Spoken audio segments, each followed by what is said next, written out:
Hello my dear lovely student, welcome back to my channel Sarvan lecturer. आज का ये video class 10 Hindi के लिए सबसे ज्यादा इंपॉर्टेंट है।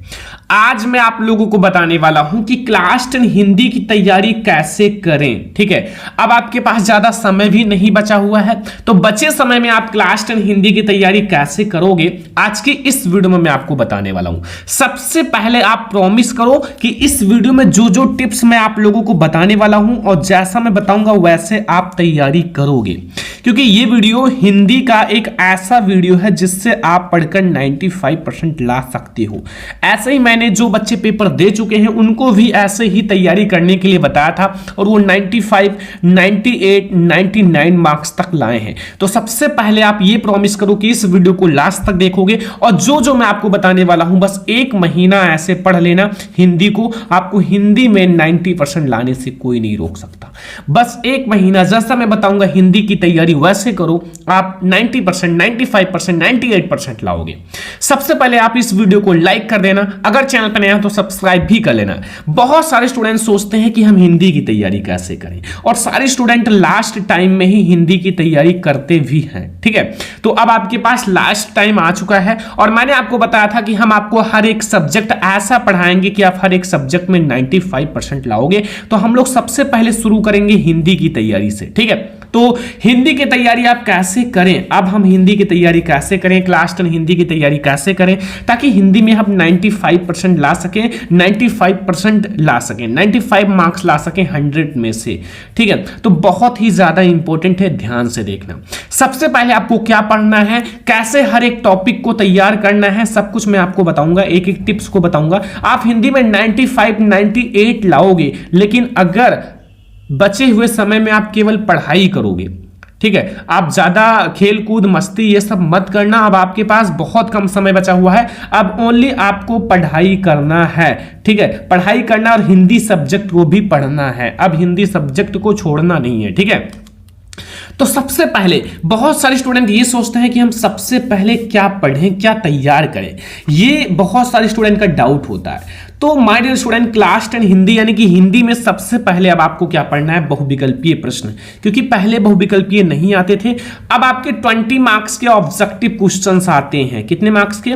20 मार्क्स का आपका ऑब्जेक्टिव क्वेश्चंस ही आते हैं। ठीक है, तो सबसे पहले आपको हिंदी में बहुविकल्पीय प्रश्न को टारगेट बनाना है। बहुविकल्पीय प्रश्न सबसे ज्यादा इंपॉर्टेंट हो चुका है और बहुविकल्पीय प्रश्न को आप डेली पढ़ना है। आपको हिंदी सब्जेक्ट को आप डेली पढ़ना है और अपना टारगेट बनाना है 10 ऑब्जेक्टिव क्वेश्चन डेली। चाहे आप खाना ना खाओ, लेकिन आपको ये 10 ऑब्जेक्टिव क्वेश्चन तैयार करना है।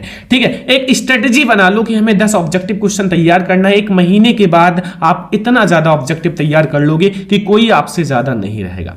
आपके बोर्ड एग्जाम में जो गद्य खंड से आपके ऑब्जेक्टिव आते हैं वो 5 मार्क्स का आता है गद्य खंड में। ठीक है, 5 मार्क्स का, पद्य खंड का भी आपका 5 मार्क्स का आता है और हिंदी व्याकरण का आपका 10 मार्क्स का आता है। ठीक है, कुल मिला के आपके 20 मार्क्स के ऑब्जेक्टिव क्वेश्चंस आते हैं। तो ऑब्जेक्टिव क्वेश्चंस को आप टारगेट बनाओ। पहले दिन हमें रस को खत्म करना है, दूसरे दिन हमें छंद को खत्म करना है, फिर अलंकार को खत्म करना है, ये सब ऑब्जेक्टिव में आते हैं। ठीक है, फिर उपसर्ग को पढ़ना है, फिर हमें समास को पढ़ना है, फिर हमें वाक्य रूप को पढ़ना है। तो ऐसे आप अपना टारगेट बना लो। अब आपके 20 ऑब्जेक्टिव यानी कि 20-30 टॉपिक्स भी नहीं होंगे और आप एक एक दिन एक टॉपिक को पढ़ो, आपका सारा जो है ऑब्जेक्टिव क्लियर हो जाएगा। तो सबसे पहले जो आपको पढ़ना है वो अपना बहुविकल्पीय प्रश्न तैयार करना है। जितने भी ऑब्जेक्टिव क्वेश्चन है आपको हर एक बुक में मिल जाएगा, हर एक क्वेश्चन बैंक में मिल जाएगा, विद्या क्वेश्चन बैंक, अवतार, हर एक में मिल जाएगा। तो सबसे पहले आप ऑब्जेक्टिव क्वेश्चन पढ़ो एक महीने और आप इसको ज्यादा से ज्यादा 20 मिनट का समय दो ऑब्जेक्टिव क्वेश्चन को। ठीक है, 1 घंटा तो हिंदी डेली पढ़ना ही है, 20 मिनट में आप 10 ऑब्जेक्टिव क्वेश्चन पढ़ सकते हो। ठीक है, अब फिर आप लोग देखिए, देखो आपके बोर्ड एग्जाम के लिए सबसे महत्वपूर्ण जीवन परिचय क्लास 10 हिंदी का मैं आपको बता दे रहा हूं आपको क्या क्या पढ़ना है। बस ये पढ़ लो, आप 95 लाओगे। ध्यान से समझना है कि एक टॉपिक को बहुत ही ज्यादा इंपॉर्टेंट वीडियो है। ठीक है, मैं आप लोगों को बताया था कि हर एक सब्जेक्ट को मैं पढ़ाने वाला हूं, तो सबसे पहले हम लोग हिंदी को और इन सब को पढ़ने वाले, एक एक टॉपिक को पढ़ेंगे। सबसे पहले मैं आपको बता दूं क्या पढ़ें, कैसे पढ़ें, सब कुछ। ठीक है, तो महत्वपूर्ण जीवन परिचय देखो, 5 मार्क्स का आपका गद्यखंड, 5 ही मार्क्स का पद्यखंड, 10 नंबर आपका क्लियर हो जाएगा अभी तुरंत। अगर आप ये जीवन परिचय तैयार कर लेते हो, एक जीवन परिचय एक दिन तैयार करो, 10 मिनट लगेगा ज्यादा से ज्यादा आपको जीवन परिचय पढ़ने में, और आप एक जीवन परिचय डेली डेली तैयार कर सकते हो। 5 दिन आप पढ़ लो 5 जीवन परिचय, बस कोई जरूरी नहीं आप 2 दिन 3 दिन में एक जीवन परिचय तैयार करो, कोई दिक्कत नहीं है, ठीक है। तो आपका गद्य खंड में आचार्य रामचंद्र शुक्ल, जयशंकर प्रसाद, ये दोनों आपको भैया गद्य खंड से हैं। गद्य खंड में आपको इसे पढ़ना है, ठीक है। 2 जीवन परिचय, एक तो आचार्य रामचंद्र शुक्ल जी का, एक जयशंकर प्रसाद जी का, इसमें से दोनों आएगा। एक तो आपको लिखना ही है, लेकिन अगर आएगा तो दोनों आएगा, ठीक है। लिखना एक ही है, तो आप एक का अच्छे से जीवन परिचय, साथ में उनकी रचनाएं तैयार कर लेना, आपका 5 नंबर बिल्कुल फिक्स हो जाएगा लेखक का। और कवि में आपको सूरदास, तुलसीदास और महादेवी वर्मा, ये 3 तैयार कर लो भाई। कवि में यानी कि आपका पद्य खंड में, काव्य खंड में, कवि में आपका ये 5 नंबर बिल्कुल क्लियर हो जाएगा। तो अब अगर आप ये तैयार कर लेते हो 2 और ये 3, यानी कि 5 जीवन परिचय तैयार कर लेते हो, 10 नंबर पक्का हो जाएगा। लिखना कोई 2 ही है, और एग्जैक्ट अगर हम बताएं कौन सा आएगा तो गद्य खंड में आपका ये एकदम पक्का है कि ये आएगा, और पद्य खंड में बिल्कुल पक्का है कि ये आएगा। अगर आपके पास बहुत कम समय है, बोर्ड एग्जाम कल ही है, तो आप ये दोनों फटाक से तैयार कर लो, बस आपका क्लियर हो जाएगा, ठीक है। तो ये हमारा है जीवन परिचय, बोर्ड एग्जाम के लिए सबसे ज्यादा इंपॉर्टेंट, 10 नंबर आपका क्लियर करा देगा। अब देखो, अब बहुत सारे स्टूडेंट का एक डाउट होता है कि हम गद्य में कौन सा, यानी कि गद्य खंड में हम कौन सा पार्ट तैयार करें जो हमारे बोर्ड एग्जाम के लिए सबसे ज्यादा इंपॉर्टेंट है। आप देखो, कोई भी मॉडल पेपर उठा के देख लो जो आपका बोर्ड एग्जाम ने जारी किया है, प्रीवियस ईयर पेपर उठा के देख लो जो आपका बोर्ड एग्जाम हो चुका है, उसमें आपको इन दोनों चैप्टर में से गद्यांश जरूर देखने को मिलेगा। देखो, आपके बोर्ड एग्जाम में ये 100% इन दोनों चैप्टर में से आएगा। मित्रता चैप्टर का हर एक गद्यांश इतना ज्यादा इंपॉर्टेंट है कि आप कह नहीं सकते हो। फिर ममता चैप्टर, ये 2 चैप्टर तो आपको तैयार ही करना है। अगर आप एक चैप्टर और तैयार कर लेते हो तो वो आपके लिए गोल्डन चांस होगा, ठीक है, गोल्डन चांस होगा। लेकिन अगर आप ये 2 चैप्टर पढ़ लेते हो, एक तो हमारा मित्रता है, एक हमारा ममता है, ये 2 चैप्टर आप पढ़ लो, आपका गद्यांश का जो टॉपिक है वो क्लियर हो जाएगा, जो आपके बोर्ड एग्जाम में 6 नंबर का आता है, 6 नंबर का आता है। और इसके जो राइटर हैं आचार्य रामचंद्र शुक्ल, इसके जयशंकर प्रसाद। तो ये 6 नंबर आपको तुरंत पाने के लिए आप जाओ फटाक से क्वेश्चन बैंक उठाओ और आप इन दोनों चैप्टर को बिल्कुल क्लियर कर लो। एक दिन एक चैप्टर को क्लियर करने में लगेगा बस, ज्यादा से ज्यादा। ये 2 चैप्टर क्लियर कर लो, जाओ आप तुरंत मॉडल पेपर उठाओ, देखोगे यार यही आया हुआ है, सॉल्व करके देख लेना, आप 100 में 100 कर लोगे, ठीक है। तो आपके लिए जो महत्वपूर्ण गद्यांश का पार्ट है, महत्वपूर्ण गद्यांश के लिए जो हमारे पार्ट है वो ये 2 चैप्टर है, बस आप तैयार करो और फिर आप हो जाओगे बादशाह। अगला देखो, हमारा महत्वपूर्ण पद्यांश के लिए कौन सा चैप्टर है। महत्वपूर्ण पद्यांश के लिए हम 3 चैप्टर लेने वाले हैं, ठीक। गद्यांश के लिए हमने 2 चैप्टर लिया, लेकिन इसके लिए हम लोग 3 चैप्टर लेंगे। क्यों? क्योंकि इसमें हमारे ज्यादा चैप्टर्स हैं। ये भी आपके बोर्ड एग्जाम में 6 ही नंबर का आता है। तो सबसे पहले आपको पद चैप्टर तैयार कर लेना, जो कि हमारा सूरदास जी का है, ठीक है। पद चैप्टर जल्दी से तैयार कर लो, इस चैप्टर से जरूर आएगा। फिर हमारा दूसरा है धनुष भंग वन पथ पर। धनुष भंग वन पथ पर तुलसीदास जी का है। धनुष भंग वन पथ पर जो हमारा है तुलसीदास जी का, इसको फटाक से तैयार कर लो, बोर्ड एग्जाम के लिए बहुत ज्यादा इंपॉर्टेंट चैप्टर है। धनुष भंग और वन पथ पर अलग अलग शीर्षक है। धनुष भंग एक अलग शीर्षक है, वन पथ पर एक अलग शीर्षक है। तो ये 2 चैप्टर जल्दी से तैयार कर लो, मतलब एक ही चैप्टर है, ठीक है, ध्यान रखना।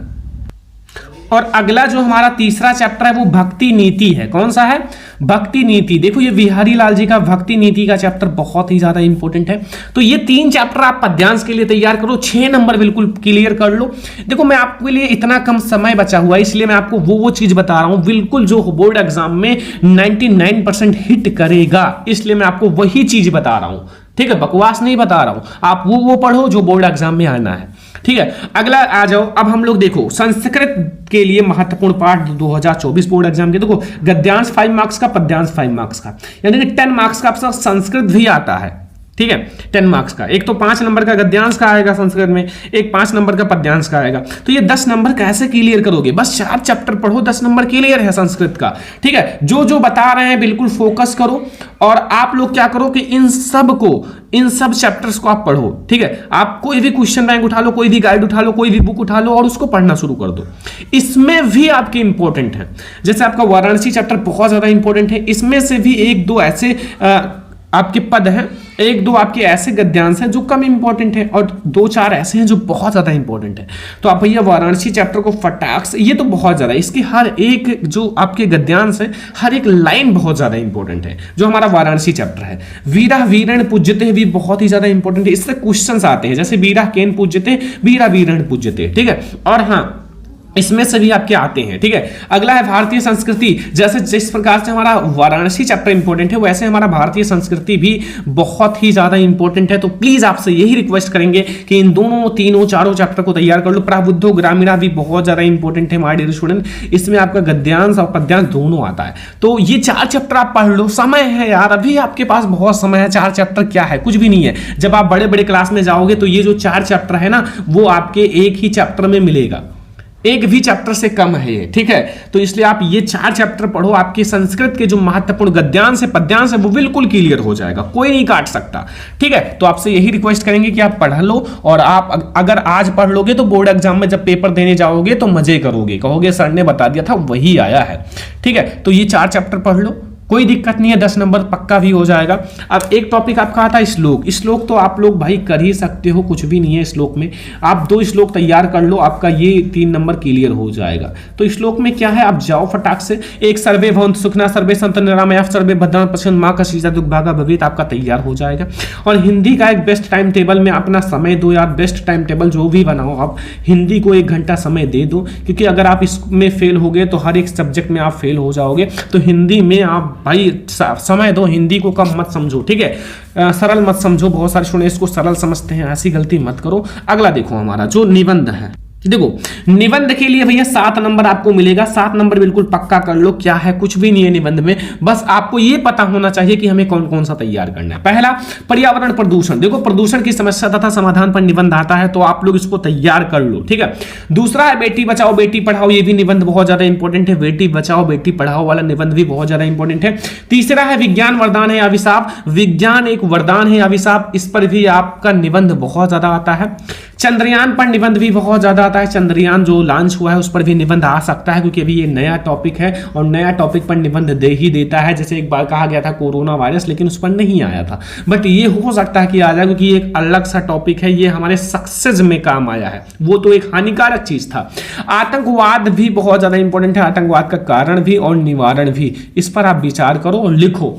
ठीक है, तो ये हमारा है माय डियर स्टूडेंट महत्वपूर्ण निबंध क्लास 10 हिंदी का। मैं आपको बहुत कम समय में पूरी हिंदी की तैयारी करा रहा हूं। ठीक है, तो ये 5 निबंध आप तैयार करके 7 नंबर ला सकते हो, इसमें से कोई एक आएगा। अब एक कौन सा है ये बिल्कुल एग्जैक्ट किसी को नहीं पता है। ठीक है, तो वो पेपर बनाने वाले को ही पता है। अब देखो एक आपका टॉपिक है 4 नंबर का, 4 नंबर का एक नया टॉपिक जुड़ा है, वो है पत्र लेखन। देखो पत्र लेखन बहुत इंपॉर्टेंट है।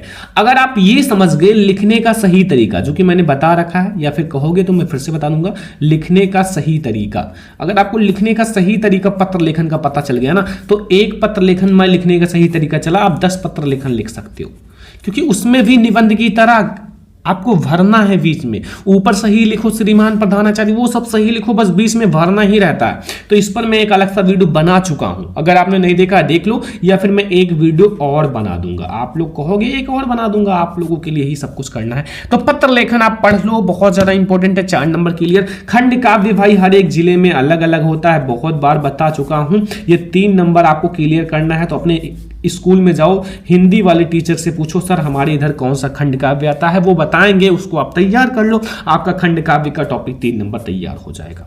लास्ट में मैं आप लोगों को हिंदी की तैयारी के लिए एक बहुत ज्यादा इंपॉर्टेंट चीज बताता हूं, जो आप ध्यान रखना। क्या है वो तो आप लोग देख ही लो। देखो आपको सबसे पहले हिंदी की तैयारी में 4 में चांद लगाने के लिए ये सारी चीजें तो पढ़ना ही, जो मैंने बताया, जीवन परिचय, निबंध, गद्यांश, पद्यांश, संस्कृत गद्यांश पद्यांश, सब कुछ, श्लोक, ठीक है, एंड पत्र लेखन। अब लास्ट में क्या आपको क्या करना है, लास्ट समय में कि आपको 3 ईयर का पेपर सॉल्व करना है हिंदी का, जो 3 साल का, पिछले 3 साल का पेपर है, सॉल्व करो। 1 घंटा आप हिंदी को जरूर समय दो। अब अगर आप अभी तक नहीं दे रहे हो तो 1 घंटा समय दो हिंदी को कुछ बड़ा करने के लिए, हिंदी में बेहतर करने के लिए आप 1 घंटा समय दो। ठीक है, एंड आप लोग एनसॉल्व पेपर भी सॉल्व करो हिंदी का, एनसॉल्व पेपर, ठीक है, भी सॉल्व करो। देखो मैंने आप लोगों का हिंदी का एनसॉल्व पेपर मंगवा लिया है। ठीक है, देखो एनसॉल्व पेपर क्लास 10 हिंदी का, तो अगर आप लोग कहोगे तो इसको मैं एक एक करके सारा सॉल्व करा दूंगा। ठीक है, अगर आप लोग कमेंट करोगे तो करा दूंगा। ठीक है, आप लोगों के लिए आ चुका है। अगला है नोट्स भाई आप एक शॉर्ट नोट्स बनाओ, हिंदी का नहीं बनाया हो तो शॉर्ट नोट्स बना लो। सेल्फ स्टडी ज्यादा करो, स्कूल कोचिंग ये सब बंद करो, अब आपके पास लास्ट समय है, सेल्फ स्टडी पर डिपेंड हो जाओ। जो मॉडल पेपर बोर्ड एग्जाम ने जारी किया है उसको जरूर सॉल्व करो। मॉडल पेपर को अगर आप सॉल्व करोगे तो आपके पास एक अलग सा कॉन्फिडेंस होगा हमें बोर्ड एग्जाम में कुछ बड़ा करने के लिए। ठीक है, तभी आप 95 ला पाओगे। तो ये सारी चीजें आपको ध्यान रखनी है। क्लास 10 हिंदी में अगर आपको 95 लाना है तो थोड़ा सा आपको मेहनत करना है। जो जो चीजें मैंने बताई है अगर आप उसको तैयार कर लेते हो आप हिंदी में 95 लाओगे। हिंदी की तैयारी आपको ऐसे करना है, मैं आपको मॉडल पेपर दे चुका हूं, ठीक है, आप देख लेना हिंदी का मॉडल पेपर, लिंक इस वीडियो के डिस्क्रिप्शन में है। अनसॉल्व पेपर में आपको सॉल्व करा दूंगा, आपका सारी चीजें क्लियर हो जाएगा। तो इस वीडियो को ज्यादा से ज्यादा लाइक करना, शेयर करना, चैनल पर सब्सक्राइब कर लेना। चलो फिर मिलते हैं हम लोग नेक्स्ट इंपॉर्टेंट वीडियो में, तब तक के लिए जय हिंद, वंदे मातरम।